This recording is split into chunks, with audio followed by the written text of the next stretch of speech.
hunchawanen, ambashen, hunchawanen, bashen, yes. Do you know, tu çend salîye? How old are you?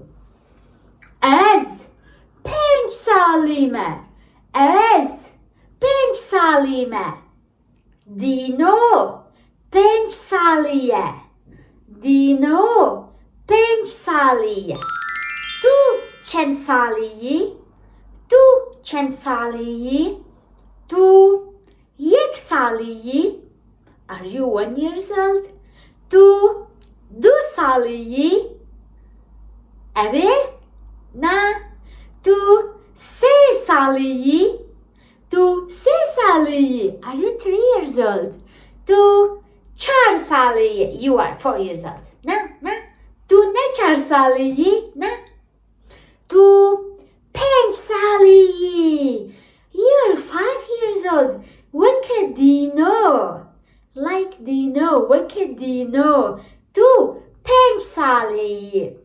Tu 5 salîyî? Tu 6 salîyî? 6 years old. Tu mezuni? Tu mezuni? You are really big. 6 salî? 6 salî? Let's remember the numbers, okay? Yek, du, se, çar, 5, 6, 7, 8, ne, de. Okay, now behavre together. Yek, du, se, çar, 5, 6, 7, 8, ne, de. Dino, evçende, mamuş tegule, ev dehe, it's 10, are, de, raste, hervici. Dino,